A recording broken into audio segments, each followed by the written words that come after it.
What's up, ladies and gentlemen? Welcome back to Deep Thoughts. On this sort of warmish spring evening or morning. Not sure what I want to talk about today. Like, there's subjects and then there are subjects. You know, there's things I can make a whole show out of a subject, but then I think it's sort of like Stanley Kubrick's comment, you can make a show out of something, but it may not be interesting, or it's only interesting to a small group of people. This evening, I've just been reflecting on sort of the never-ending bullshit that seems to plague, I guess, the last 3 decades, especially. What's strange is I don't remember really, the ups and downs for at least the first 2 decades of my life. I don't remember, and there were things happening, especially with Vietnam and that kind of stuff, but it's like my parents, who all were born in the mid to late 40s. I guess both my parents are born between 46 and 48. Okay. You had some scary things, which I guess, relatively speaking, definitely sucks. You think you're safe in your country, and then all of a sudden they're blowing up bombs, which are sexy and terrifying all at the same time. There's the Korean War.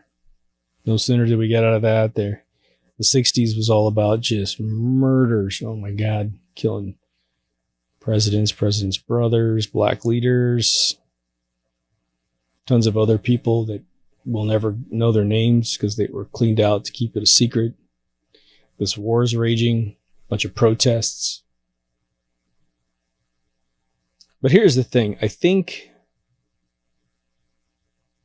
what I didn't see at all in the 70s was a recession, depression, sort of, boom and bust cycle thing in the 70s. My parents always could get jobs. 80s, same thing. It depends on where you live, of course. But my dad and I lived in 2 different states, and he had no problem finding work. It was reliable. You could just meat and potatoes the job. Then I moved to California. And it's just like, there's some things that will happen to you, and you will feel like a sort of the story of Job, where you're just like, geez, man, I did everything right. I treated people well. But outside circumstances, poof, poof, poof. You just crazy shit, If I'm a little disjointed in that last sentence still right now, it's because I got a call. I apologize. The guy was talking about,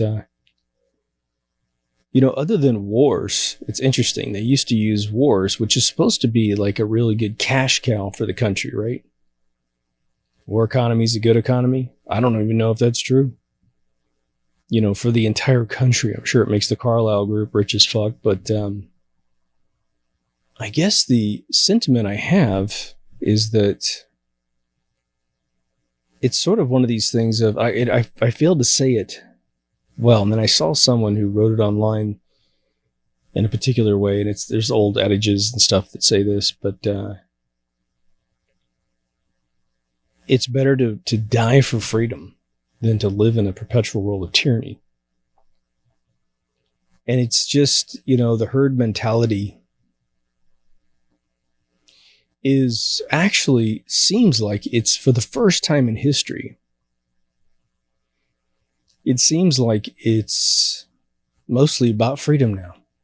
I mean, it feels like at least 51% of the modern world, I can't speak for third worlds because I don't have any real connection with any third world existence. I mean, I'm hearing a bunch of news out of China, but by God, it's like everyone in China, because of brainwashing and years and years under the CCP, this is like a lesson for all the Democrats, man, who are big socialists, right? They're all complaining because they're like, my government should be taking care of this. And what's interesting is everyone thinks that China has free healthcare. And they're now saying straight phone calls from these individuals. They disguise their voices when they come over and with the gobbledygook. But these people are saying that in order to get treated for the pandemic thing, their local pandemic, right? It's cost $7,000 to $11,000 to get pushed through and get treated. That would damn near bankrupt any family in the United States unless they have a savings, unless they go hawk a car or something, right? It's so bizarre. But these boom and bust cycles, which in my brain, there was a little tiny recession in the 80s, but I was in a pretty, I don't know, I wouldn't say poor town, but definitely a town that doesn't have like huge businesses, but we had a lot of businesses going, and oil was pretty good in the 80s, which is what my dad was in. He was an explosives guy. He perforated the wells so that they could pull the oil in, But by the 90s, when I first got out here, it was like late 80s, right? So I got, I feel like I had economically about 4 years of bliss, I would say. Any mistakes that were made were just life things that I did wrong, or you date someone and it works out for a little while and then it doesn't work out or whatever. Just normal stuff that you can't blame anyone for but yourself, or just, the organic nature of life. But then it was like 93 or so. I've said it several times. So they got the whole board. They got the whole country. Then the internet happened, which obviously propped everything up a little longer than they normally do. But of course, they had the plan in 2001. And then they bring in a bunch of tyranny. Then they got the place again. 2002. Then they got the place again. 2008. Now they just did the ultimate gutting 12 years later. And so the sentiment I'm seeing is protesters before this ridiculous scamdemic, right? It's interesting. I just read an article in Fox which said, they said there's this mysterious thing they've discovered in New York patients. And I'm like, oh, but they had like a white person putting a mask on a black guy. And I thought, oh, here it comes. It's going to say it's some racial, bias. Because we keep hearing these. It's almost like, I don't know about you guys, but when I hear this, all the chatter around this Corona thing, it's been, someone thinks it's racist. And you'll turn to read the article and it's not there. It's like, it's killing Asians more than anyone else. And then you try to find that somewhere and it doesn't exist. And then, oh, it's killing blacks more than it's killing other people. Can't find any of the data. It wasn't about that at all. They have lied so much about the numbers in New York that now they're going to create a really bad situation. Mark my words, man. Write this down in your brain. Because they have falsely diagnosed so many people as having died of COVID who did not die of COVID, who were never even tested for COVID. Now they're going to write it into the medical journals that if you have these other conditions, you're really susceptible to COVID. And it's like, on one level, they're going to make a bunch of associations that are simply untrue because people never had it in the first place. They died of whatever they had. Two, they're going to make ridiculous assertions, which is like, yeah, if you're on death's door, no matter how old you are and you catch something else, well, yeah, of course, man. Don't get the flu either. Don't get a common cold. Don't get anything. Pneumonia, right? This episode's going to be numbered. And we'll probably make it like a herd mentality episode with a great platform to talk about it because we're in the middle of this whole thing.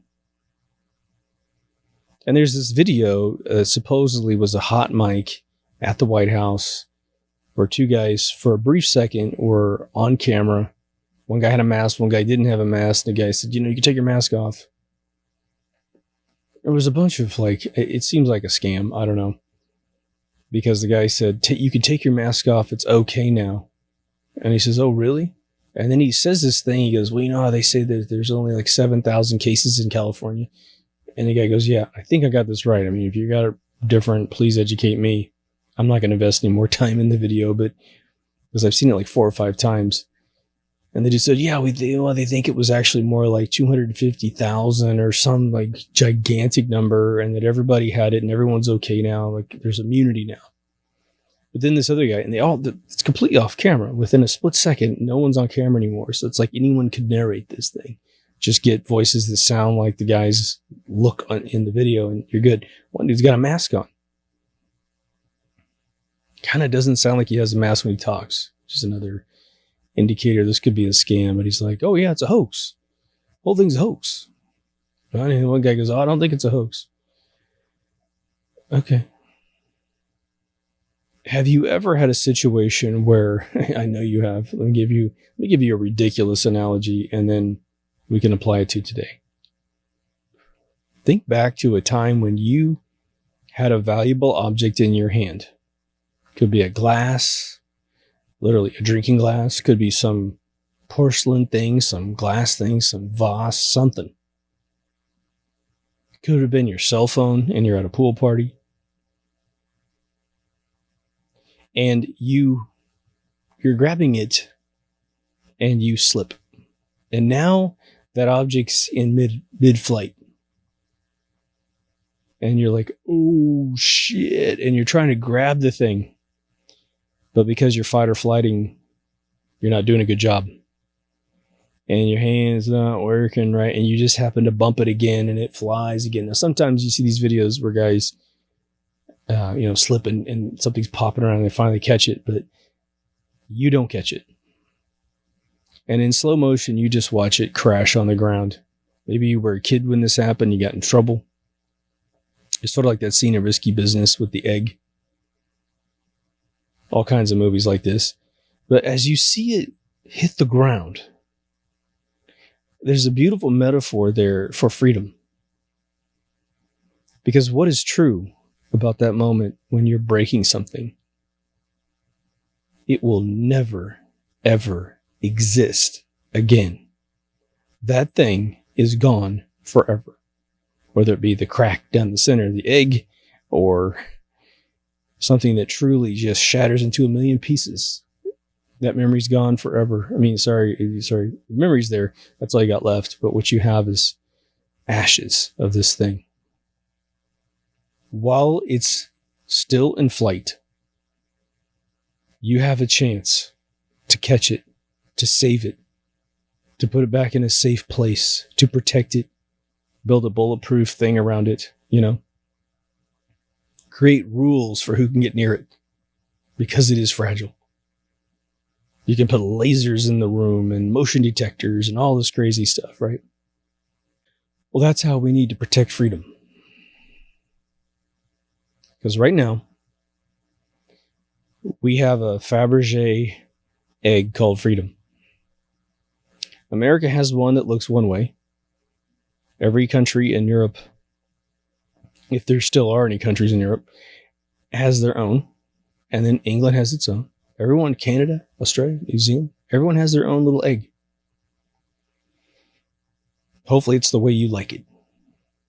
But now, this cabal, this Bill and Melinda Gates, Fauci, George Soros, and all their controllers, which go all the way up to the tippy top of all things, they have come in and they've kicked the table out from under this thing. And you're in bullet time watching it kind of go up in the air. And you're only about 3 feet away from it. So you have a chance to do whatever dance you got to do, to squat, to do the splits, to catch it. Even just use your face as a cushion for it. Yeah, you'll have a big egg-shaped bruise on your face. But in the end, the thing's not going to break. You'll do anything to save it. Well, what they're trying to do is destroy freedom. Destroy it forever. This is what you have to understand and repeat to people. I mean, I know you get this, but sometimes you don't slow down the thought process enough to analyze it so that you can make really sharp, gripping, clawing words for the mind so that someone else can see the peril that's going on here, right? Now, with 9/11, we were caught completely off guard. We'd never experienced anything like that before. If you think about it, Pearl Harbor, December 7th, 1941, we got attacked, and America stayed free. And eventually they did create these concentration camps in America up in the Bay Area, the San Bruno concentration camps for Japanese people. Not good, but we didn't fry them in an oven. We didn't do anything to them. They eventually did get free, but they were scarred and they were pissed. And it was a mistake. And it really didn't address the problem, right? Because there were Japanese people all over the country, and not all of them were herded in these stupid camps, right? But advance all the way up to 9/11. They put surcharges on our bills. They took advantage of this crisis on a level that was ridiculous. They legalized spying on Americans. QAnon's try to make all that great, telling you they've got all the records of all the bad guys. But for some reason, it doesn't work for one fucking arrest. Not one arrest.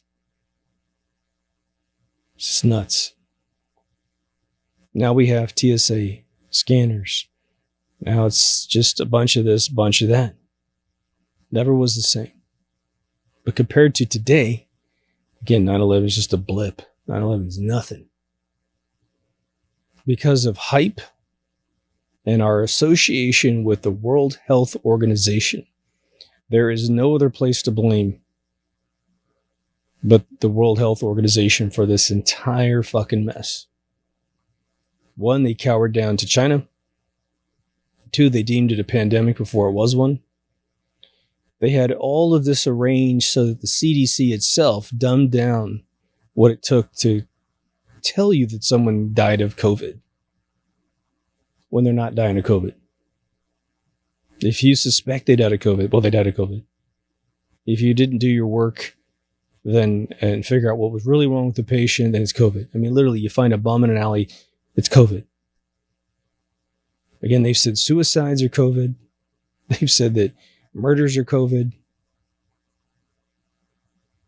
And, quite frankly, there's an association. If someone got so panicked out that they shot their spouse in an argument over how to wear a mask or whether or not to wear a mask, well, it's a COVID-related death.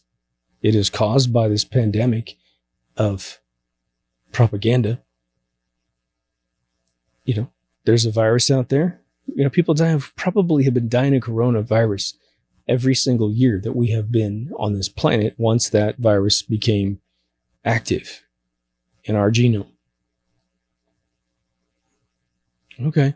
But still, without sensationalizing the numbers, we're not at historical pandemic numbers yet. Hey, maybe they get there with 1 million people dead. But let's just rewind, okay? The 1918 flu. Don't want to call it the Spanish flu, but that's what it's known as. But it didn't probably originate in Spain. They don't know. Again, when I reread all the critical analysis of the Spanish flu, they said it was probably created in the trench warfare because of World War I. Because they said people had the whole symptom table and died in Europe before a single case was reported in the Midwest of Kansas in America, or even in Eastern China. Doesn't really matter. But the lowest estimate of the Spanish flu, of the 1918 flu, let's just call it that, is 17 million people. Is the lowest estimate. Well, that's 17 times the definition, the historical requirement to call anything a pandemic. What was the highest estimate? 100 million. Usually it's the high estimate 70 to 100. The reason why 17 seems extremely low is that India supposedly, openly, without trying to hide information, claimed that they most likely lost 20 million. Just all by themselves. Okay. Let me ask you, did we have, and it took 2 years to get rid of it, so it was 1918 to basically 1920. So let me ask you, did we have any good times between 1920 and 2020? I think we did. I think we had some pretty good times, exercising zero social distancing. And how many other outbreaks did we have that wasn't related to a BSL-4 coronavirus that has got a patent in Google, where the Bill and Melinda Gates Foundation was responsible for funding part of it, where a United States grant went through Fauci to support it, where a Harvard chemistry dude helped build it with Fauci. You know what I mean? This is like so dirty, it's not even funny. So this is a deliberate attack on the world.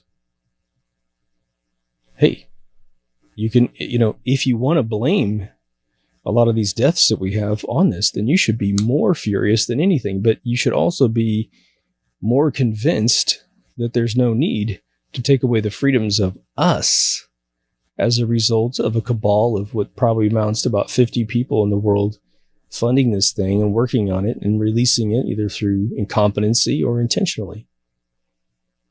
How many of you have seen the photos going around or the video going around of the 2012 Olympic ceremonies, where in the ceremonies they told you 8 years ago that they were going to hatch a coronavirus on the world right there in the ceremonies? I mean, you're looking at an Olympic ceremonies in London.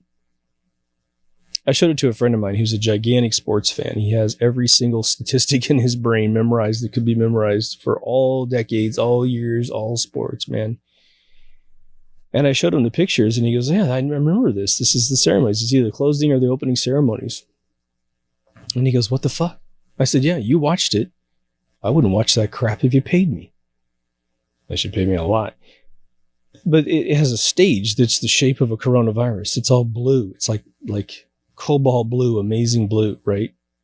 And then in a different scene, there's a gigantic 30 to 40 foot Grim Reaper standing over a bunch of hospital beds with dancers pretending to be patients. And then there's this like sick dead baby head that's in the background. They showed you what they were going to do. At a minimum, that would tell you that this is over a 10-year-old plan. Remember how they tried to say that The Simpsons didn't predict coronavirus? Because in the mid-90s, like it's 96 or something, they ran an episode where they were totally dramatizing how they were going to invent a virus, get the press in on it. They even tested the press guy with the shot, and he died in the room. They were shipping the virus inside boxes. I mean, they completely predicted the whole thing back in 96. Well, that's 24 years ago, people. So they plan it. They show you in the 2012 Olympics. They show you in the 1996 Simpsons episode. And then you want to lose all your freedoms all of a sudden? That's the way to fix the problem, is for you to lose your freedoms and Fauci goes free. Bill and Melinda Gates go free. George Soros goes free. Whatever scientists from Harvard and China go free. They never incur any punishment whatsoever. And you lose your freedoms. 7.5 billion people lose their freedoms around the world. So what are they doing today? This all develops into herd mentality, because today we're walking around literally losing our freedoms so some fucking snowflakes don't get their feelings hurt. Hey man, not the fuck up. Screw those motherfuckers. Seriously. Because you're weak-minded, these people are weak-minded, we lose our freedoms? I don't think so, man. The only reason why weak people exist and haven't been eliminated by the Darwin factor of survival of the fittest is because people who stood up for freedom long before any of us ever existed afforded us this capability to be some entitled snowflake. We continually, in this generation of society, last 20 years, we keep rewarding these snowflakes. we keep rewarding these liberal folks. I wouldn't even say libertarians. That's an insult to them. And of course, they understand that they can take real situations. Like there's a factor of the Me Too movement that was very real, very, very real, needed to be stopped. The Weinsteins of the world, the Bill Cosbys of the world, and a million other folks, right? And then there's a bunch of people that jump on board and abuse the situation, like the woman who went after Kavanaugh. Talk about a farce, man. But everybody's worried about offending everyone. And then you have the second tier of the herd mentality, which is everybody wants to be on the winning team. Is there more of them than us? I guess I'll switch. I guess I'll switch my whole attitude towards the world because I want to be on that winning team. And part of that's survival of the fittest, to be a coward and go against your very principles. These people that are protesting to get the countries turned back on, all the countries turned back on, all the states and cities turned back on. You know, it's like, I'm just so proud of them. But we all know what's going on. Now, they said that there's some misquoting going on by the press, but everyone's talking about the second wave as if it's some fucking imperative. It's not an imperative. Why is the second wave happening in northern China right now? Because they never cleaned it all up. Because the CCP is a very propaganda-centric mechanism. The only thing the CCP does is take credit for everything that happens that's good, and then when it's bad, they blame everybody else. And the first folks they blame are their own citizens. If that doesn't work, then they just blame somebody else, a different country. But now everybody's pushing back, right? But they have had, people like Trudeau. I mean, what a piece of work that guy is. He's a dude that's never had any power in his life. And so he does he's Castro's son. He's a total sociopath, right? And so he is loving it. He is finally able to go up to the mic and be important. And what does he want to do to Canadians? Take away all your freedoms, man. It's already pretty bad up there anyway, but they want to take away all your... He's just loving it. He's loving it. And there's only a few leaders on the planet that are fighting back and saying, I don't think so. But they have so infiltrated Europe. It is unbelievable. Now they're trying to twist and turn, Britain into the self-loathing thing because they finally Brexited out of the EU. Oh, believe me, they're trying to punish. The punishment for the UK getting out of the EU has only begun. So Trump just keeps closing the borders, keeps just making it technically impossible for us to have second waves. But they're going to find some stupid excuse. It won't take much, right? Well, it mutated. The common cold became the common cold again. Oh my God. Crazy. Now, the tough thing is this. Because my buddy called me from up north. He's in just above LA. And he said he got kicked out of a store. Can't remember which one it was because he wouldn't wear a mask. And he's not a guy to get a big sympathetic bone from, right? So I said, well, what'd you say? Because I knew he said something. He goes, I asked him, I said, you don't believe in this shit, do you? And then he walked out. And so he is in a very liberal Hollywood area. So he's in trouble. He keeps asking me what it's like down here. I said, dude, just come on down, man. You'll be in America again in Orange County. You got, some dude stood on a beach. I think it was Florida or something, but he's in full naval officer gear. All of his medals. It's officer gear. It's what you wear to a ball. It's what you wear to a big fancy gathering. And he stood knee deep in waves with his hands behind his back at full attention while this... rent-a-cop stood there waiting for him to come out, and he just stood there. And the funny thing is that between two men, just in case you ladies don't pick up on this, The rent-a-cop knows he's outclassed 50-1 when you see a little plate. And I think the guy was real. Hopefully he's not stolen valor. He could have arrested him for stolen valor if he was, but he looked fully legit. He has a whole plate of all of his medals. And it's like, you're just, I mean, no offense, dude, but you're just a fucking beach cop, dude. You don't even have to be a real police officer. You just get badged up and you own the beach for a little while. And we need those people for real reasons. But these guys, you know, it's easy to dupe them because we don't let them get that smart. All police officers get smart, typically, eventually, typically. Some places don't, but a lot of them do. They enter as kids that will do anything, and then they start to see enough stuff. Now, they also get cynical, unfortunately, because they have to see the worst of society every single day, unfortunately. Freedom is not something that you look over your shoulder to see if anyone else gives a fuck about it. Freedom is something that you maintain or you die. It's just as simple. I know death seems like a really horrendous thing, and I just don't think there's any need for any violence. I haven't seen these protests. I've seen the protests have a significant impact on senators, mayors, governors. It's working. Not a single bullet's been fired at all. Not even close as far as I know. There was a shooting up in Canada because Trudeau's like, hey man, I know that you can't do false flags down in America right now because Trump's got the place locked down. But hey, you know, use Canada because I want to get rid of guns in Canada even further than they already are.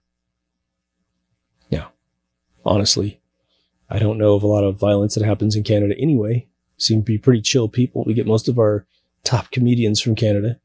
Something's gone up there, and something makes them have a great sense of humor. If you can pull it off when you have no guns and nobody's hurting anybody, yeah, go ahead and do it. Don't be surprised if the horde comes over the mountain one day and takes away your country. It won't be us, but it'll be somebody.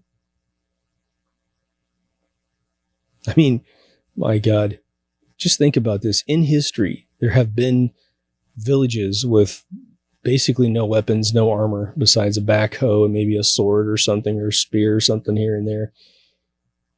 And, you know, the Mongols, they just walked over Eurasia, and they touched Europe. And just because nobody was sitting around with an army, and they just were like walking in, just beating up drunk people, basically. It's a sad thing that it happens, but it does happen. So unfortunately, you want to have a good, strong moral base and then tons of guns. And the morals that you worship keep your guns at bay. And, you know, I know that I beat up in some form or another Christianity, you know, from several different angles, but I was talking to a friend of mine tonight, and something about religion came up in the midst of all this thing, and I just told her, I said, look, I said, if there was any point in time that the Christian base in America is absolutely necessary and will fix this whole situation, as long as the preachers don't get paid off. And boy, do they get paid off. But a good Christian base believes in the 10 Commandments. And so if you got a good Christian base who believes in the 10 Commandments and the Constitution of the United States, at least the first 10 Bill of Rights, and they're armed to the teeth, right? Then you're pretty safe. Because one, they don't believe in shooting you just because you had an argument. They won't touch your wives, your husbands. They'll take care of your kids. I mean, if they're good, strong Christians, they're going to be the backbone of a decent society, which is one reason why, you know, I'm always saying to my friends, and I say it to you guys every once in a while, you have to have a moral code. Otherwise, you are just a particle in the universe that shouldn't exist. Because you'll be evil and you'll just do anything. You'll sell everybody out for everything constantly. Good Christian base is what I have. I don't have to believe that the Savior really, really existed, because that I follow mythical characters that have qualities that I like all the time. We do it all the time. We watch a movie, right? If you vicariously appreciate the hero. Well, you know the hero's not real. But you're like, man, I want to be Spock, man. Now, of course, you do gain other things. If you're pro-choice, then you don't get that so much.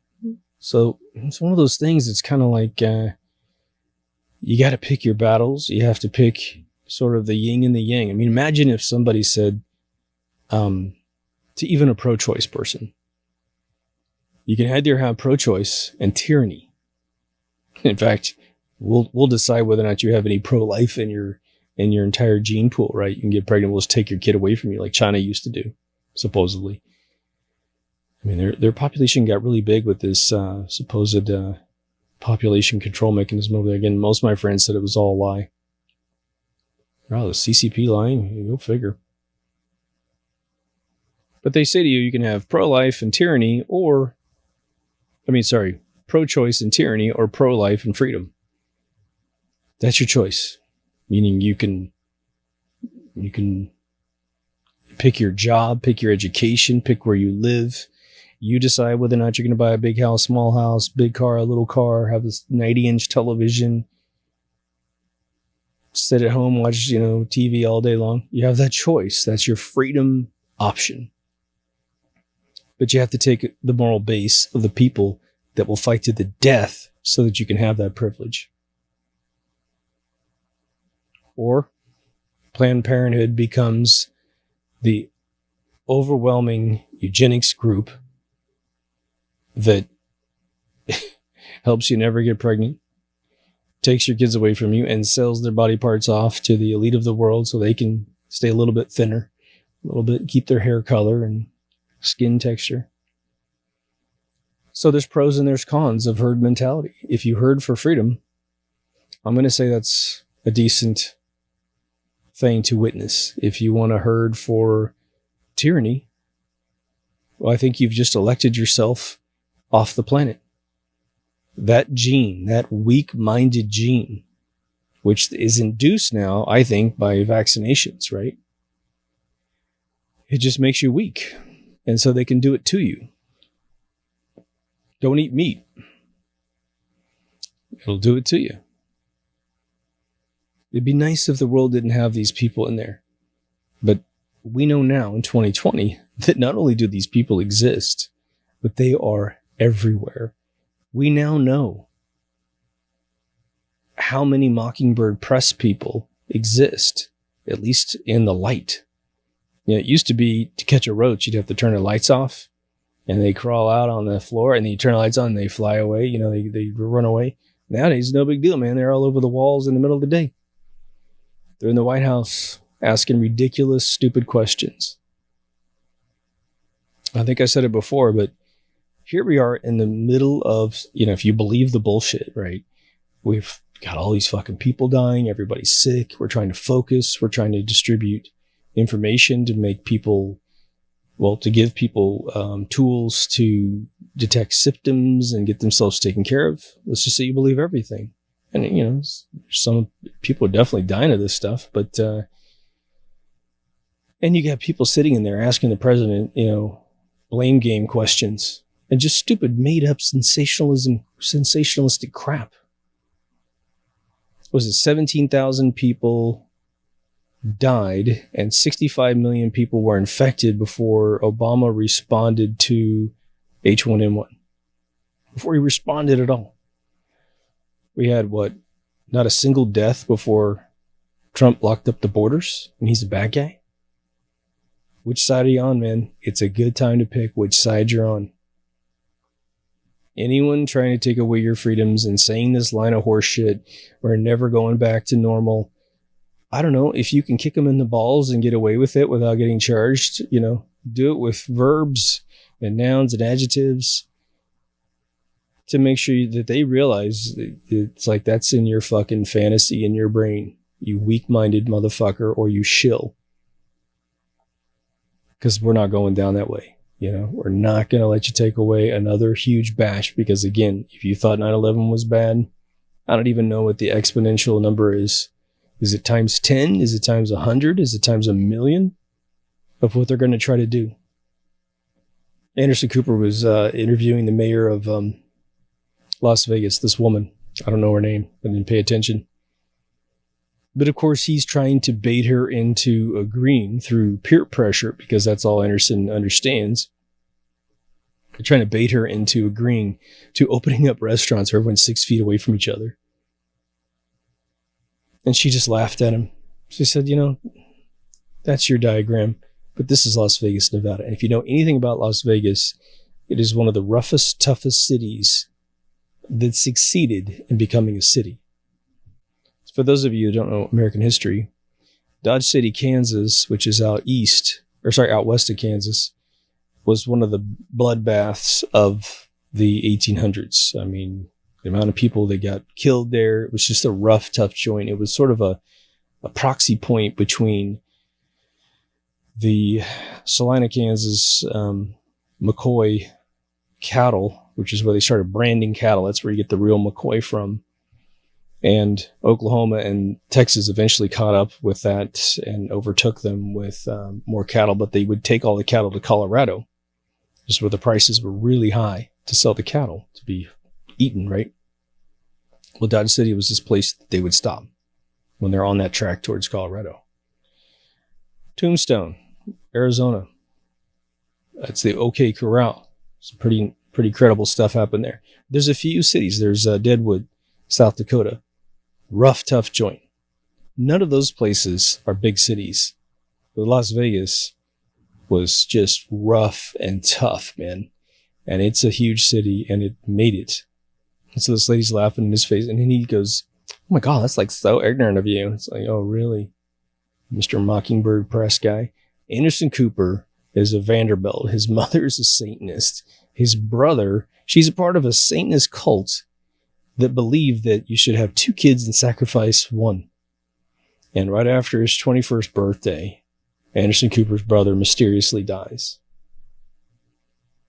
There's a picture of him, his brother, and his mother sitting on a bed. It's this beautiful shot.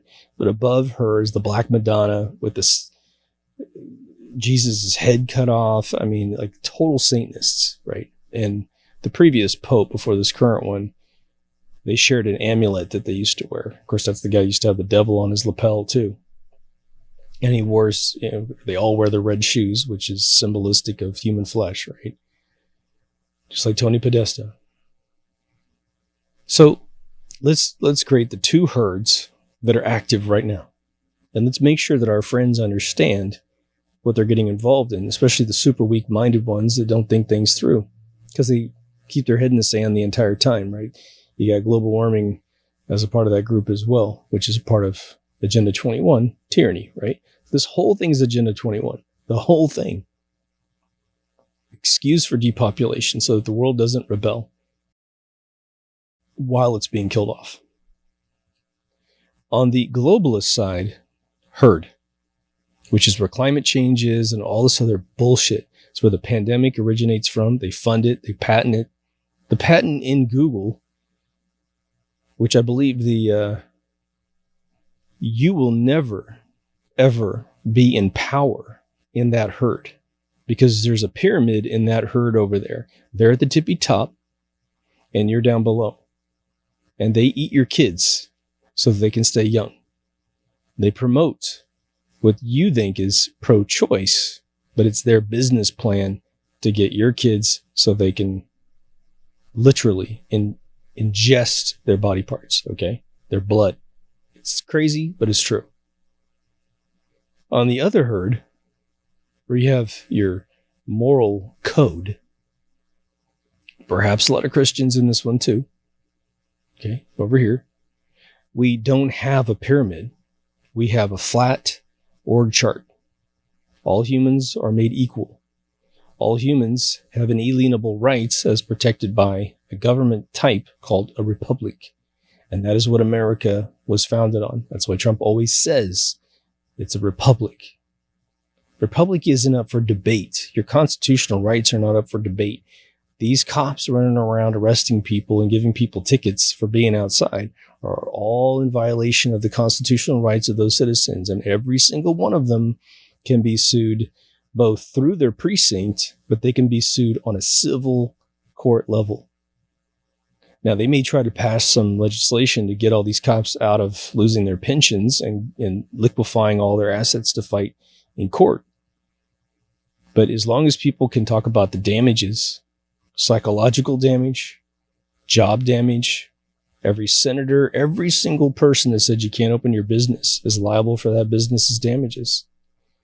Now, again, suing your country is really tough. Suing your state's really tough. There's 22 million people unemployed all of a sudden. I think before that, it was like something like 3 or 4 million, something like that, maybe even less. So let's see. What are your choices? You're a serf. You are told what to do for the rest of your life. If they say you got to shave your head and wear a white sheet, that's what you got to do. If they say drones are going to fly around and you got to put cameras in your house and you're going to have one of these like, Google Alexa things because they want to listen to every single room, that's law. That's what you're going to have to do. And as soon as you open it up, you're going to have forced existence tax. You're going to have healthcare existence tax. Anything that you make, they'll take it away from you. It's the old plantation algorithm from a long time ago. And you will not survive. You will commit suicide. You will kill your spouse. You may never have any kids. I mean, that world is a quick death. It's a quick, certain death in that pyramid over there because they don't want you there anyway. They want just to be a parameridian stone on top of the pyramid, and that's it. They want enough people around, which probably aren't going to be white people, because they know that we've been privileged with the experience of true freedom. They're going to want people maybe from China who've been under the CCP, maybe people from North Korea who have like this dictatorship. They like those people because they will do whatever they're told to do because they haven't tasted the freedom just yet, which is why we want to spread it everywhere. So as soon as you taste it, oh my God, it's like the most addictive drug in the world. So they will find people that have been oppressed, suppressed, oppressed, and they will make those the worker bees to take care of the lawn and the food creation and anything. But what sort of lifestyle did slaves have when they came to America? This happened many times before America, but were slaves treated really, really well in America? Maybe you should ask around if you think the answer is yes. No, they weren't allowed to study religion. They weren't allowed to educate themselves. According to Tarantino, the men were actually brought into one guy to beat the other guy to death, just for entertainment. The women were raped by their owners. Okay, so do you think that being in this pyramid scheme herd is going to be less than that or more than that in terms of benefits? They'll treat you well to the degree there are enough of you to rise up to kill them. The second that they've got technology to keep you in check, oh brother. An ankle bracelet will be the kindest thing your body will have on it to track everything that you do. Over in this other camp, the freedom camp, the Republic, the inalienable rights, God-fearing, God-believing people. Again, you don't have to believe in Christianity at all, but you can still believe in a God, believe there's repercussions. But there's a lot of atheists who would be in this group in no time flat. You could be in your house anywhere in the world, creating your own destiny. You could go work for someone else. You could work for yourself. You could retire at 25 years old if you wanted to. One, because if this side over here, the freedom side, the inalienable rights side succeeds, well, there won't be any more boom and busts. There won't be any more crappy economies based on a sale of a barrel of oil. They'll have money that's worth something, if money at all. And you'll be closer to Gene Roddenberry's world in Star Trek than you've ever been in your life. Education will go through the roof, which means population will go down and stabilize. Because everyone will want to taste a little bit of destiny. And children are part of your destiny in a lot of cases, especially if there's good systems to take care of them. Single income household would come back if that group succeeded. Over here, it's going to be like, oh my God, 4 generations stuck in one house.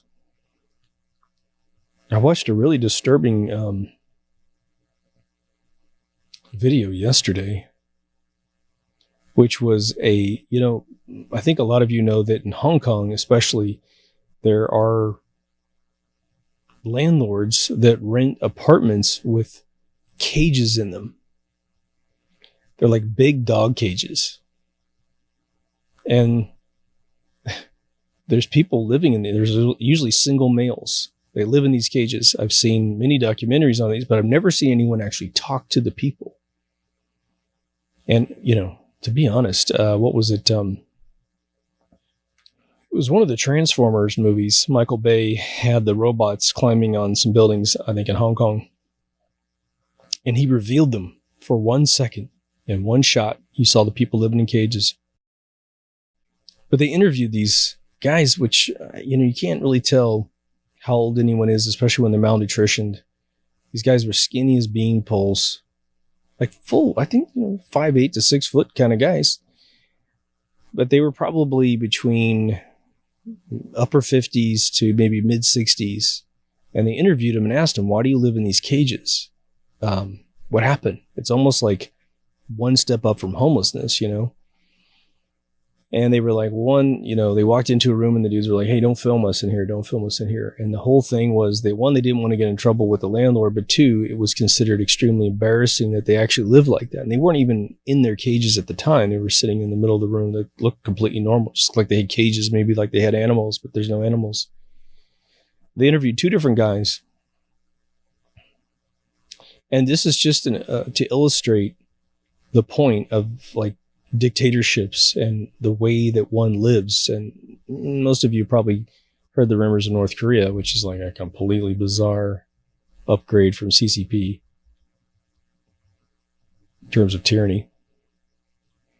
But both guys, it was kind of like a general conversation up to a point. And then they asked him, hey, did you ever get married or did you want to have kids? And I've heard this a lot. I've heard this a lot with the survivors of the virus over there because the situation is fresh for them. But both guys had the same excuse. And they said that their mothers had died.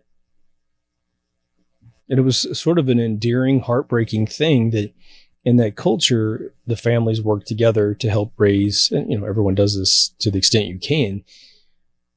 But like in America, if your mother were to pass, you still have children. You still do. You just don't have anyone to babysit, right? And you should want to be with your kids. I mean, I loved being with my kid when she was young. But these men who grew up over there with that very strict culture that you have to have family units above you in order to have a kid, as soon as their mothers died, they gave up on ever getting married. Because if you get married, you have kids. And if you have kids, you got to have parents that help you take care of the kids. But the sad thing is that the second they mentioned that their mothers had passed, both of them started to weep. And these are separate interviews. I mean, they really just choked up and they kept talking. And it was just so passionate, their love for their family was as high as it gets. And that's the other pyramid. That's the other group of people that have unfortunately been born into a dictatorship, born into a communistic regime where there isn't a sort of one of the big critiques I heard recently was that the reason why the kids in China are largely not inventors, but copycatters, and they're damn good at it up to a point, was that when you grow up in a communistic regime, you don't allow free thought. And when you don't have free thought, you don't have creativity, which is why America and Europe are these, and everyone involved with that group, just, that's why massive creativity comes out of these groups. And why in China you don't have that. I mean, it's an assertion I've heard several times. It's definitely been my personal experience. I worked for an all Chinese company for about a year and a month. And it was a very, very different culture. And there was this, there's this thing with sort of the saving face thing, which is pride. Most European, first world American countries would call it pride. But Americans will break the pride barrier to get help. You're going to die. If you messed up your life, for instance, completely messed it up, you're sick, you got a bullet wound fresh or whatever it is, most first world folks that I have dealt with will eventually go, hey man, help me, I'm dying. It'll be like you cross that barrier. And it's a metaphor for other things that happen to you. But this CCP saving face, and we don't have anything wrong with us. We're completely perfect, just like Kim Jong-un's family, the Kim family, They're not allowed to say anything bad about the leaders, but the leaders have problems. The middle generation, who was the Kim Jong-il, well, there was a problem with Russia falling. It was a surprise to them. They had a famine that potentially killed 20 million of their people, if not more. And so they just suffer. If you don't think it can happen here, just look around, man. Did you ever think that your country, wherever you live, if it's free, did you ever think your country would be told to shut down? If you own a business that can't function right now, did you ever think that would ever happen from an order from on high when we don't have the statistics to support a true pandemic? I mean, maybe the thing is, I don't even buy these numbers, you might be led to say, and I almost said it, which is, because we quarantined like San Francisco did during the 1918 flu, perhaps we just avoided, a true pandemic. Maybe there's some truth to that. I don't personally have any first degree friends that have ever had it. And my first degree friends don't know anyone who's had it either. They're just playing with our heads, man. But this idea, okay, that, take any other form of death and apply it to the lunacy that's going on, because this is just a global fucking scam. It's just a global scam so they can install this tyranny, which is where herd mentality is going to facilitate that. Herd mentality is either going to save the world or it's going to kill the world off. Again, I feel like, Jesus, I've been talking about this Georgia Guidestones now for 5 years. And my show before that, we talked about it for 120 episodes, off and on. And I was always like, I wonder how they're going to pull that off. I just could never figure it out. And it's like, all of a sudden I'm sitting right in the middle of it going, oh, this is how they're going to pull it off, right? Insanity, man. Insanity. But I have to say, it's one of these things where you'll see a good boxing match, for instance, with two master boxers.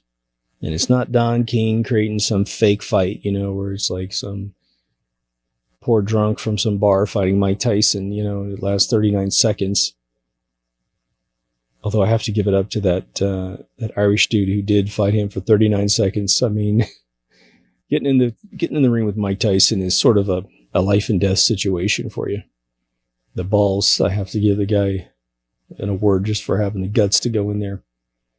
But when you have two great boxers going in there, like a George Foreman against Muhammad Ali kind of thing, and they just battle royale for whatever it is, 12 rounds. And at the end of the fight, it goes to a decision card because neither one of them could knock each other out, right? They knocked each other down several times, but never knocked them full KO, right? TKO. Okay. And then they go up to each other after the fight and they give each other a hug. Happens all the time. There's a point when you do respect, and I think you gain something from respecting the power of your enemy. When you respect the intelligence of your enemy. I just finished editing and uploading the psychopathic leaders episode, which hasn't aired yet. And I told you in there, it's like you always have to revere the intelligence of your enemy, because that allows you to think like your enemy and to anticipate your enemy's every move. There's probably some sensei thing. I think at one point I owned The Art of War, but I don't know. I usually read all my books a couple times, and I don't remember ever getting through that book completely. Maybe I just picked up someone else's copy. But think about how utterly coordinated and ingenious this scam is. And we're just always sitting there going, can't we all just get along? Which is why those of us that are totally frustrated with this LARP called the QAnon movement, the people are real. The education that they have received in thinking original thoughts is very real, but the actions just aren't happening. Now, again, we're all waiting, but boy, they got the sneak attack. For any of you who played video games where it's like a war game, you know that if you can ever get the buff, the feature whereby you get a sneak attack, you get a surprise attack, you get the first attack. In Dungeons and Dragons, you see it all the time. You know that there's a distinct advantage. You usually get like a kill shot on something. Like just for technicalities purposes of describing this, let's say they had a big Hulk character and they're on their side, but you get a sneak attack. And so sneak attacks, you can take forever to do your attack because you're going to get it. And you look at all the weak spots, you find the death blow for the Hulk. And then boom, you punch him in his kidney, he falls down dead, and they lost their biggest weapon. And before they know it, you're on top of them. That's what just happened to us. We were carrying this crystal egg, perhaps a Fabergé egg that's very delicate. It's taken us thousands and thousands of years to coordinate the construction of this thing. And they just walked up behind you, sneak attack, and punched your elbow. And now this thing's going poof, and it's flying in the air. And we're looking at freedom in the air as this delicate thing. And we've got to do whatever we can to, one, put a kickback on them, kick them in the balls, whatever you got to do, incapacitate them at least for a second while you spend the rest of your time catching this freedom that we might be losing. And then you got to get that thing to a safe place because you're still in the middle of a battle, right? You got to catch it if you can, put it down in a safe place. And you're going to have to strategically fight your war, almost like a pool table with all the balls, right? You always have to put the cue ball where you want your next shot to be, right? So for the rest of this fight in that living room, you got to keep the enemy away from the egg, because all they want to do is take a hammer and smash it. And then they're done. You can kill me now. I've killed your freedom. It's over. I win. And so every blow that you make, everything that you do against that enemy is going to have to strategically keep them away from the egg. You want to fight them back to the door. And hopefully you can put a dagger in their throat or whatever you got to do to get rid of them. But here's the thing. All of you know this stuff, but I think it's really important to review. The reason why the arrests are so absolutely vital, and I mean, there's some inconceivable arrests that have to occur. And I mean truly inconceivable arrests that have to occur.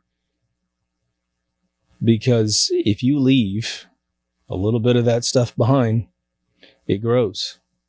How many of you remember Stephen King's movie Creepshow? Especially the meteor skit where Stephen King himself was inside the episode. And he went out back after a meteor landed in his backyard. And it's one of the funniest things he's ever done. He's kind of turned into a complete douche these days, unfortunately. He must be involved with the stuff. But he touches it and it burns his hand. Oh, I got to cool some bitch off. And then he gets that green stuff on him that's inside. And I got meteor shit on me or something like that. And then he bites his fingers to cool it off, which means he put the green virus in his mouth. For those of you who haven't seen it, it's a little tiny acorn sized meteorite that broke in half because it was so hot and had green goo in it. He touches it, burns his fingers, puts them in his mouth to cool off his fingers, and then it starts to grow all over his body. It starts to grow all over the countryside. He eventually blows his head off, although it's not gory because he's a complete bush sitting down in his kitchen that's completely covered in his green fur.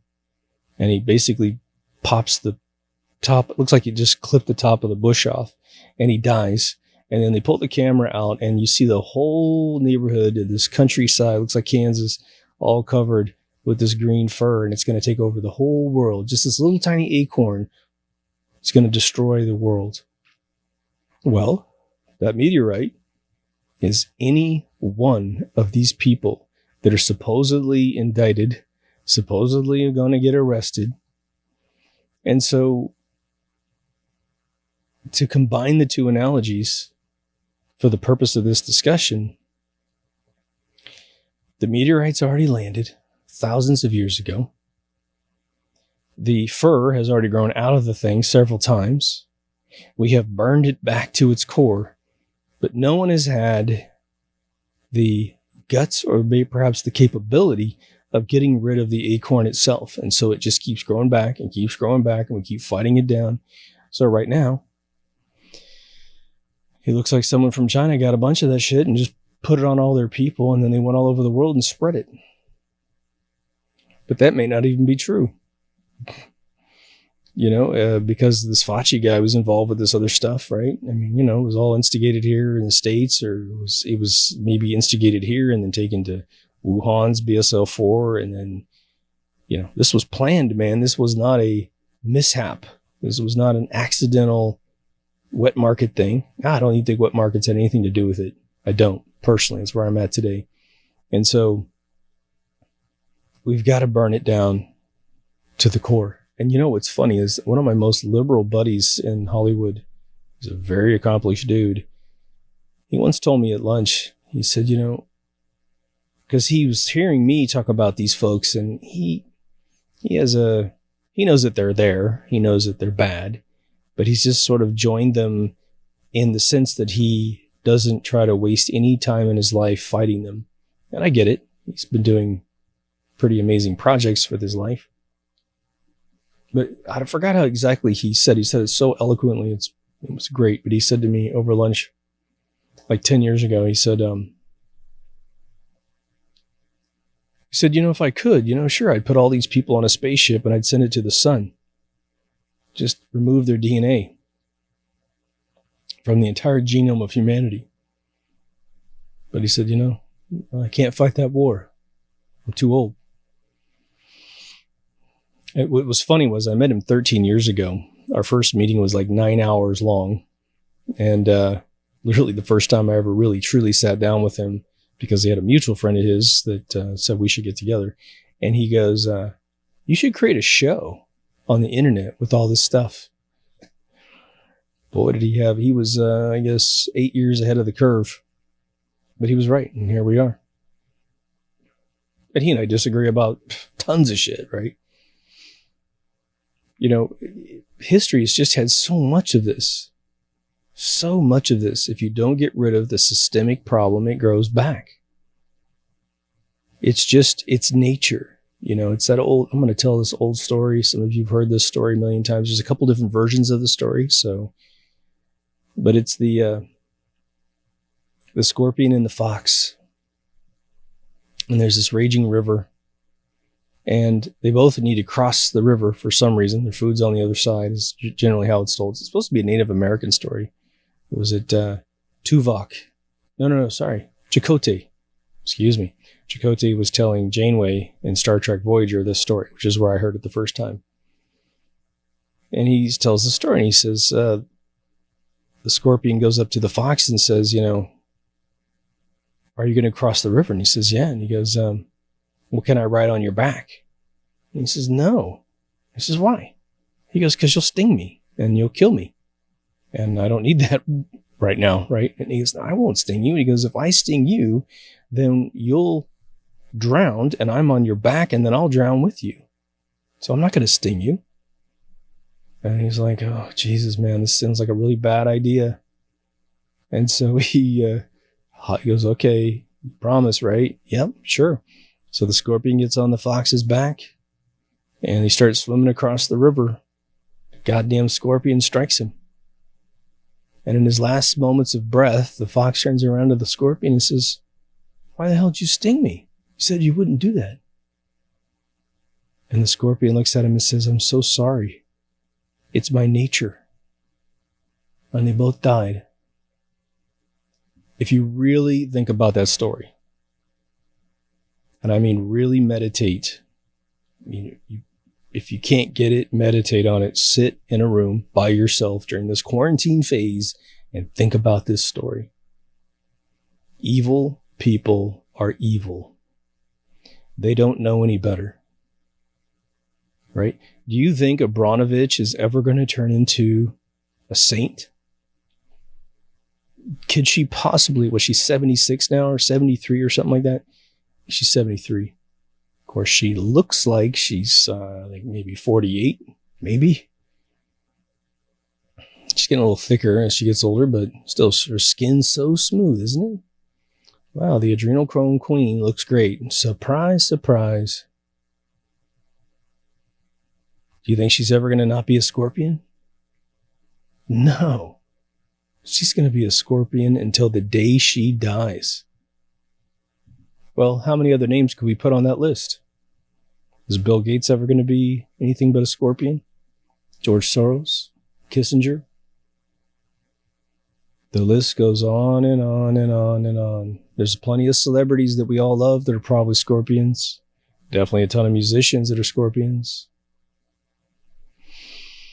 So, can you rid the whole world of scorpions? Well, maybe not truly scorpions. But what we want to do, and this is one thing that, again, when the Christians come to my door, usually they're Mormons. That's why I always usually treat them with the most respect I possibly can, because I tell them, I said, look,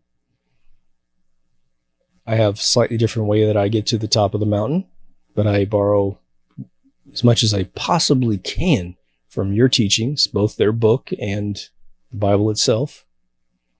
And I say, look, what's cool about moral codes when it comes to herd mentality is that if we can make being good the standard, then anyone who's a scorpion, anyone who's evil, sticks out like a sore thumb. And that's what we need in this world. It would be ideal if through a strong moral code, we start to shrink the evil pool. Of course, evil is a very subjective thing. I understand. Now, there's a difference though, let's just say, of a cultural mean that is like pornographic material versus adrenochrome harvesting out of kids' body parts, thus promoting everything that gets a person to abort a child so that they could get the kids. But we have to understand that one of the reasons why probably porn is continued to be pushed on society is that it does facilitate a bunch of unwanted pregnancies because of the obsession with sex outside of any marital engagement to have children. Again, I think I've said this probably 4 or 5 times. One time I went to a Planned Parenthood with a girlfriend of mine at the time, sitting in the lobby, and there's this chick there who's telling everybody, and this is not a slam on this particular profession, okay? Because I know a lot of women 25 years ago, and I knew a lot of women in this profession were just fine. But she was a stripper. She told everybody. She just couldn't stop talking. And then she bragged that I think she was up to like 9 abortions or something like that. And this was just her form of birth control. She may have been like a day after kind of person or close to, but still. Imagine having that conversation with perhaps you bring her home as a girlfriend. She's telling your mother this, and your mother's like, what are you doing with this woman? But if your mother was Abramovich, then she's like, oh, great. Can you let it go like 3 or 4 months before it happens? I'll pay for it. Pay for your abortion. This is the standard we have allowed to become our society. Most people don't do that, but, it's still out there. I know no one wants a bunch of conservative Christians telling you how to live your life, because that will just never stop. Be like, it looks like my cousin who told her father that he was going to hell because he drank like a tiny little glasses of wine after hailing patients all day. Absurd. So we have this sort of duality, even in the good group over here, between sort of the checks and balances of like, you got some liberals that kind of keep you loose, and you got some conservatives that kind of keep you tight. And in between, most people are dead center. But still within that paradigm over here, where we have pro-choice and we have pro-life, we still have freedom and we still have sovereignty. We have a constitution. We believe in a republic. We believe we're equal. And we don't believe a bunch of people should be over us in both those situations. I mean, a pro-choice person protesting that they have the right to their body is someone saying that they don't want someone to tell them what to do. And ironically, they're also socialists, typically, in today's thinking, who want a bunch of people over them telling them what to do. And, I was having a conversation yesterday with a friend of mine, and we were talking about government programs, because the unemployment thing, a lot of people are having a tremendously difficult time getting unemployment checks and getting applications. Applications are being granted, but the website won't let you apply for any weeks, that you've been unemployed. So it's all screwed up, and you can't contact them because they're overwhelmed. And so it's like they're stealing money out of people's pockets when they need the cash now more than ever, right? To make ends meet. And I said to her, isn't it funny that the United States military, when they're not buying $500 toilet seats, that kind of stuff to fund black projects, but the military seems to really be the only government body in the United States of America that operates with amazing efficiency, whether it be for good or for bad. They manage to make shit work. They put a whole crew of people on a submarine that goes underneath the water for 90 days, and they're just fine. They're just totally fine. They do all their daily chores just fine. If they have to go fight a war, they do an amazing job at it. They usually win. Okay. Well, I have to say, one of the things that was really criticized in America, and rightfully so, 20, 30 years ago, was the DMVs, where we go to get all of our driver's license and car registration. Today, DMVs are pretty damn amazing, to be honest. They're really quick. But we know that the healthcare system was awful under Obama. It's just horrible. The premium started 4 times higher than your normal premium. Before you knew it, 2 years later, it was 4 times that. It was just atrocious. Any type of hospital that's ever run by the government always leaves a bunch of people dead. It's just nuts, right? But this time around, for this scamdemic, the military moved into all major cities, set up these tent cities with hundreds of beds, almost like 1,200 beds per thing. And they only used, New York only used 179 beds. And they folded the place up and left.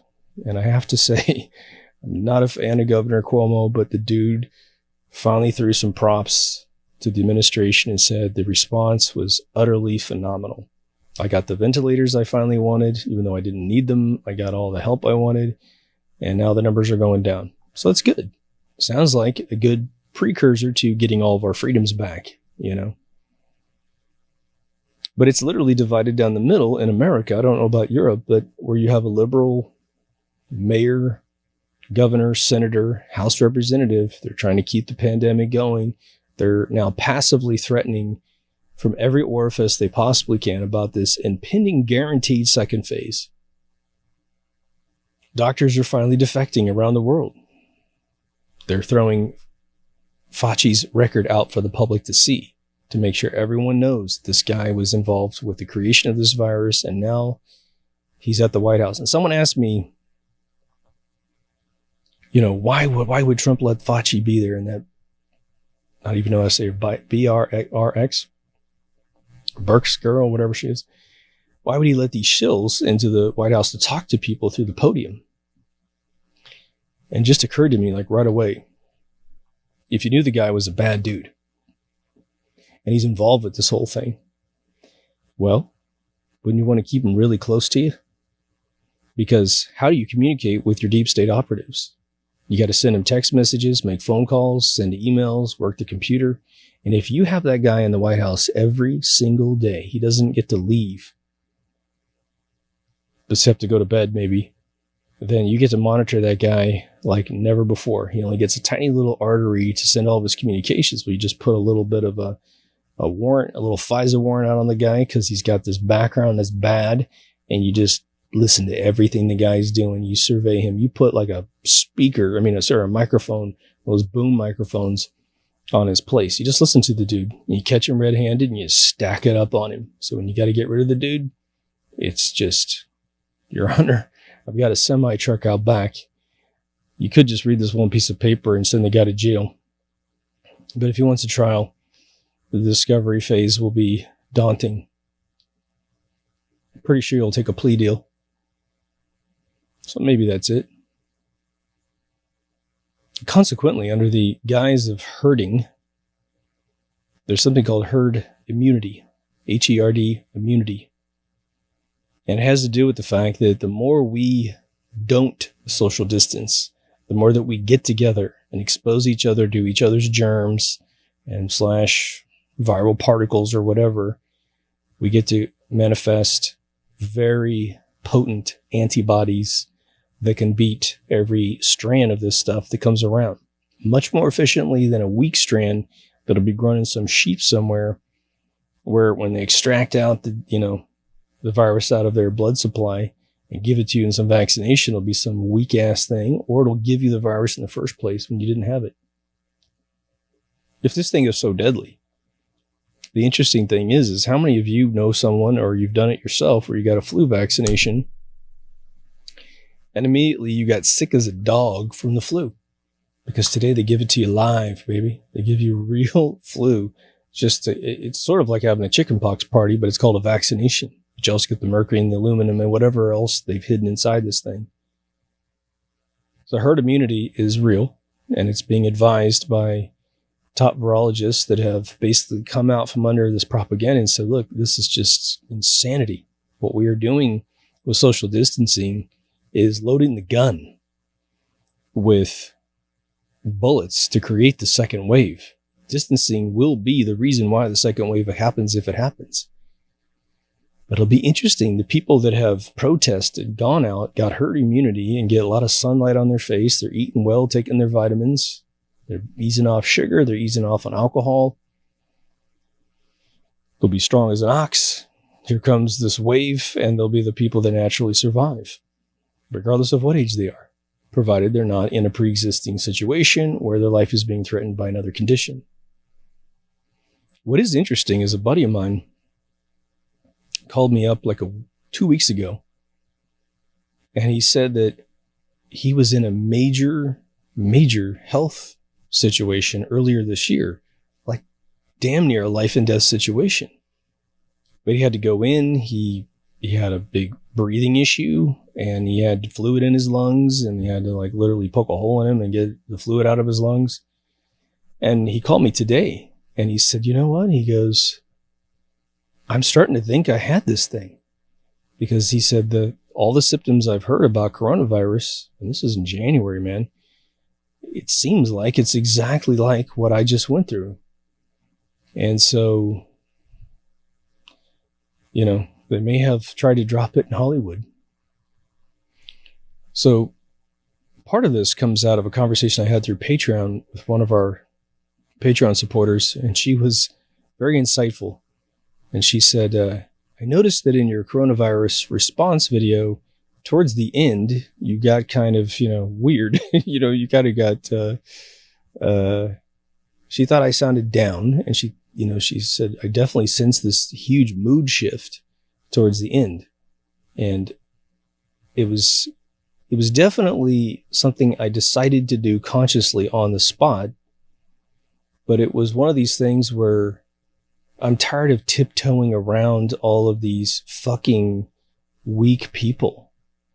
You know, oh, I got to wear a mask because this guy over here believes all this bullshit. You know, I would wear a mask, you know, to make other people feel comfortable in certain situations, but not just some blatant thing. I've got a package of them in my car that a family member of mine created and sent to me. So if anybody gives me crap, was, oh yeah, you know, I got one in the car, sorry. Or when you walk into a drugstore, you can be like, I'm here to buy masks. Do you have any? Because I need some. That's why I'm here. Don't yell at me, you know. And so this is an extension of that whole thought process at the end of that episode. Because I'm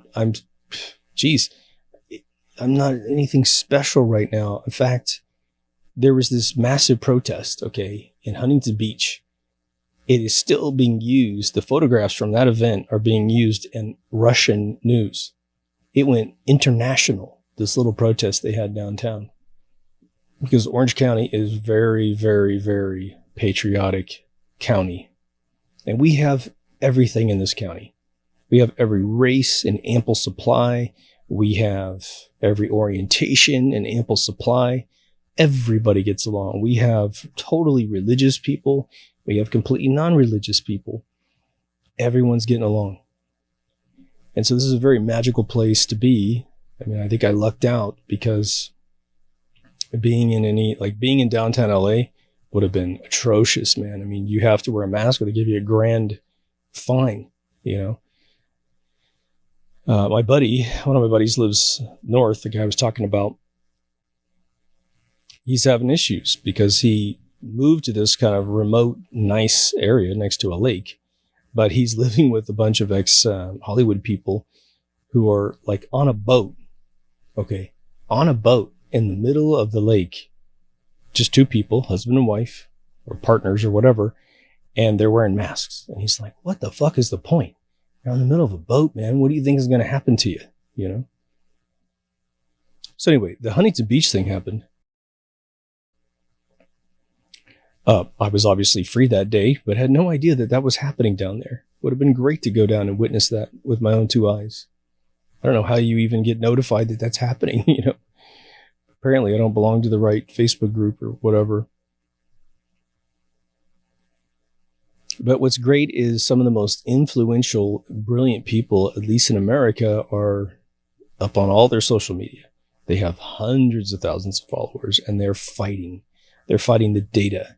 They're fighting this notion that we're going to lose all of our rights. I mean, they're like, not on my watch, man. And we need every single person to herd that mentality. Keep your eyes open. They will attempt a second wave. They may even attempt something that's super deadly. They may. They definitely want to win, and they just found out that, boy, just telling people what to do sure hurted a lot of people. They got a bunch of low IQ cops to go out there and violate the Constitution of the United States. Just unbelievable that your charter in life is to protect the Constitution with your mind, body, and soul. And all they have to do is get a phone call from their precinct captain or whatever, whoever the fuck gives out these orders. Like, oh, okay, well, that whole oath of the fucking reason why I have this job in the first place is just out the door. Okay, well, if I was your boss, you'd be fired and you'd never be allowed to be in any law enforcement for the rest of your life because you can't keep a promise to your job. I don't dislike you or anything, but I just don't think you have what it takes. You don't have the moxie to hold up to the Constitution, man. People want to go outside. You just got to say, well, I can't stop you. It's a free country. And if you get that virus and you die, then it's your own damn fault. There you go.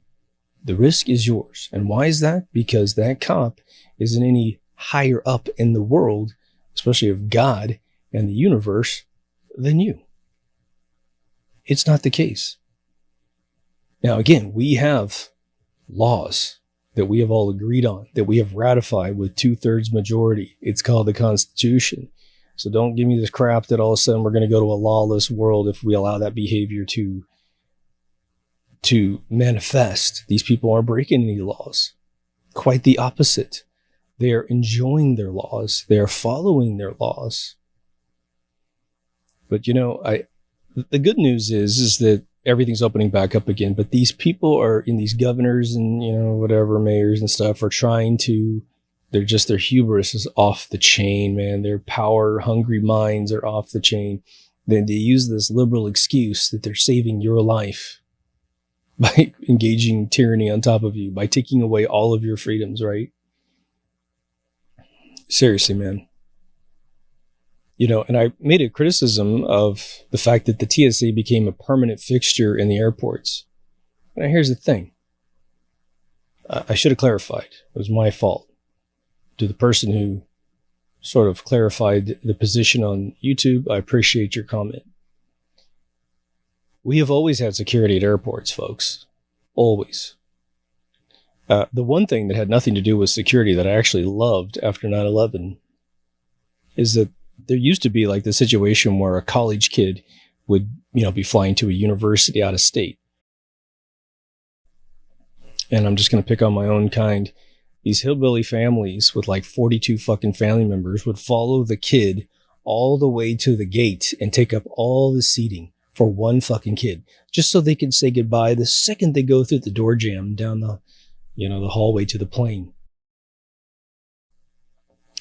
That shit needed to end a long time ago, and it finally did, because that's just unfair to people paying thousands of dollars for the seat to wait so they can get on the plane, right? So that's the only thing I totally love about the change with that whole thing. It was just a dumb policy that everyone was like, yeah, come on in. But international airports before 9/11 stopped you. You couldn't go any further. And I remember saying goodbye to my exchange student girlfriend back in 1990. It was pretty gut-wrenching. And it was, for some reason, it was like gut-wrenching that she was still there and she was going to be waiting 3 hours. And anyway, but we've always had security. We have those door jams, which work for the Super Bowl, work for the Olympics, work for every major league game in the world. And no one's blowing up in the middle of a stadium, right? It's bad enough that 9/11 was a false flag. But now that you've got to get body scanned because of some made up bunch of bullshit, where no one's, bombs get put on planes by people who have access to the underside of the plane. They're the baggage, they get one of their operatives to become a baggage control person, and then someone puts it outside the fence or however the hell they do it. They get it on the plane and then poof, it goes away. Okay. But sitting there, scrutinizing, again, toothpaste. I can't bring one of these lighters right here on the plane in my bag because it's so hot. I guess I could burn the whole plane down. I mean, give me a fucking break. But let's remember, you have to take your shoes off because the guy put firecrackers in his shoe and didn't blow up the plane. It would have never blown up the plane because the thing he built in his shoes was a joke. But you have to take your shoes off now because of that kid. That big oafy fucking dude. Okay, second thing. You can't bring toothpaste or water or liquids over a certain size because of a complete botched arrest in London for a flight that was going to be coming to New York. Every guy was dismissed or had all charges canceled because they didn't have any bomb making materials in their goods. It was all a overreaction of the police in London. And now the whole planet can't take certain liquid containers on a plane. False flag. Just like the Gulf of Tonkin that starts the Vietnam War. Just like the false flag of Pearl Harbor. It throws us into the war. I mean, we didn't need these things to make good decisions, to stop these things from occurring.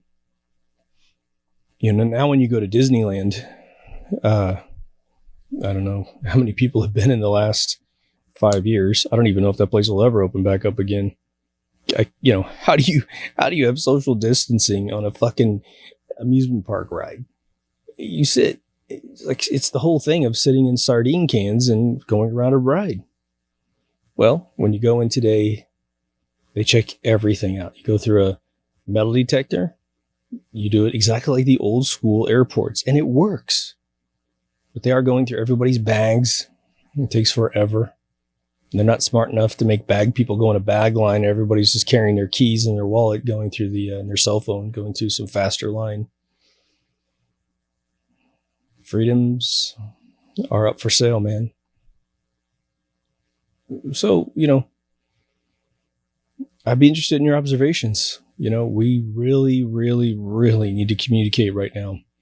And I will say that our locked Facebook group is just therapy. I mean, it's beautiful. We're making light of certain things that we can make light of. We're analyzing data. I mean, everyone's like a really good-hearted researcher. It's beautiful. Like when you have to follow like those LARPy things like QAnon, all these Anons, you don't know who they are.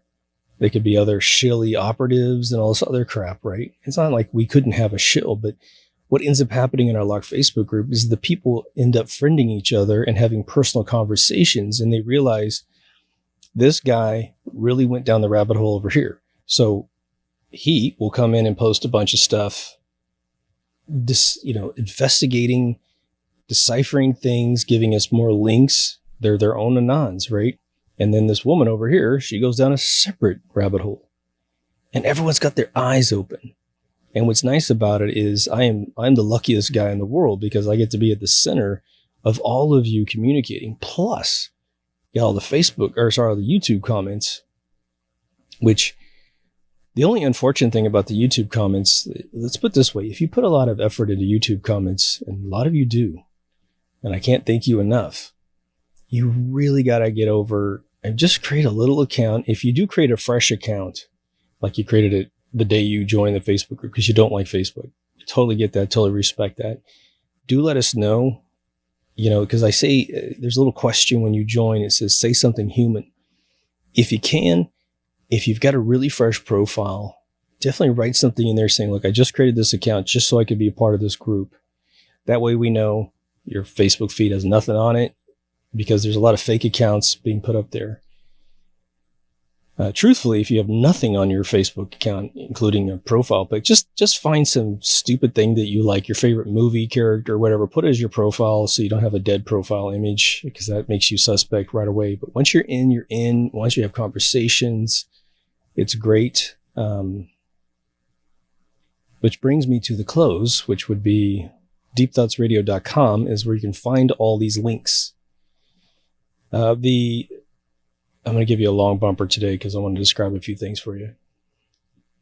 Obviously, the two YouTubes that are working, that are all up to date, typically is BitChute's a little bit behind YouTube because I use YouTube to decode it from 4K down to 1080p. And sometimes I'm just uploading and then I go to bed, or I upload and go do something with my life. And then I have to come back several hours later, maybe a couple days later, and grab it down and move it up. But we have Brighteon up there as well, but God bless them. They just can't get their thing right. It's all censored. It's censored by design. You have to be popular on Brighteon to get the amount of videos we need up there, right? Plenty of podcasting up there. You can download the MP3s if you want directly from the website. Listen to them on whatever device you have. We have, again, 4 social media. So locked Facebook group. Definitely recommend it. Twitter. I mean, if you like Twitter, I'm tweeting a little bit. Again, I find it to be too acidic to really put much time into it. My only philosophy with Twitter is I try to upvote with a little heart folks that I support. And sometimes I'll tell you what, I will like something that is good-spirited, even if I don't believe exactly what that person believes, but I feel like it's going to do a greater good. We have Minds.com and Gab.com, which are the 2 competitors to Facebook. Minds.com, I'll keep saying it. It's beautiful. It's great. I'm sure DARPA will make sure they never get any money to expand, but if we move over there, they'll get the funding. We have a couple ways to donate. Obviously, Patreon and PayPal. PayPal, you're completely anonymous if you want to do that. Patreon, you get early access to the videos. You get chats with me. Because it's just such a small group, it's just easy. People chat me and I chat back. And so I have my, weeks where I chat you guys up, and other weeks I'll disappear. So I apologize in advance. I've got like all these different arteries I try to pay attention to. Brave browser's up there too. You got to get over to Brave browser, switch to DuckDuckGo instead of Google. It'll erase all the metrics out of the deep state. It's fantastic.